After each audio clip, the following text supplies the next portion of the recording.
meningkat. Setiap 5 tahun dievaluasi mana yang harus tetap mendapatkan bantuan, mana yang sudah harus naik, jelas ya. Bagi yang fungsi-fungsi sosialnya utuh maksimal 5 tahun, bukan ditinggal naik kelas.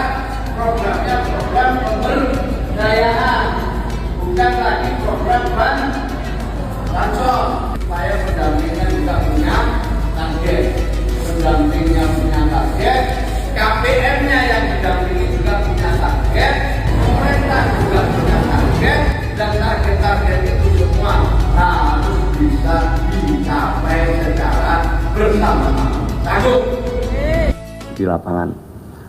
Nah, setelah nanti uji petik selesai, udah final, maka nanti di triwulan kedua kita akan jadikan pedoman untuk membagi bansos maupun juga melaksanakan program PKH dan sejenisnya. Saya sekali lagi ingin menyampaikan kepada masyarakat bahwa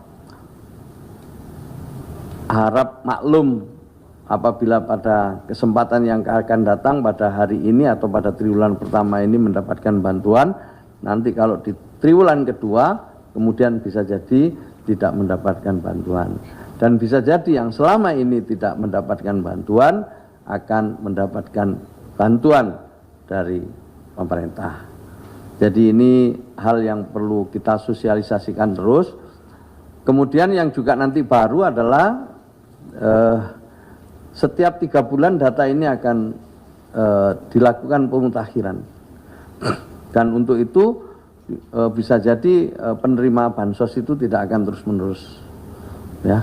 Mungkin karena sudah naik kelas, ya, mungkin karena sudah pindah program ke pemberdayaan dan lain sebagainya.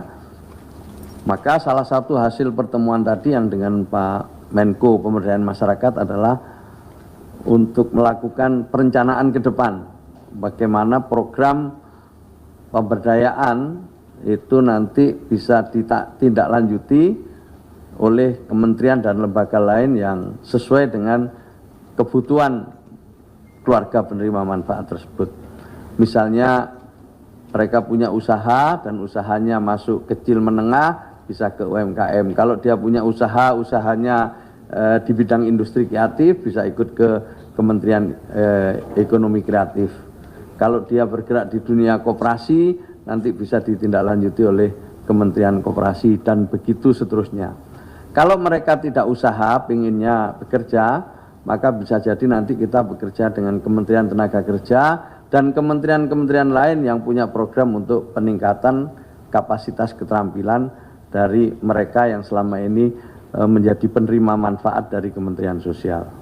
Jadi ini program akan terus berkelanjutan seperti itu.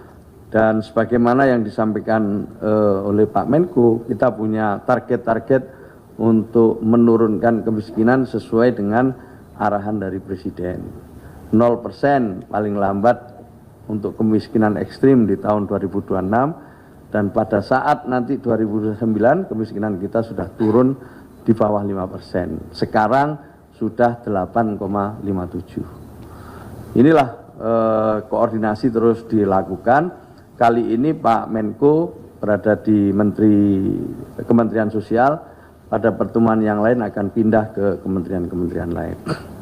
Maka itu kita akan coba 3 bulan, dan kita sudah sepakat dengan BPS, ya, setiap 3 bulan kita lakukan pemutakhiran, dicek lagi, setiap 3 bulan kita lakukan evaluasi, kita lakukan pemutakhiran lagi, kita cek lagi, sehingga bisa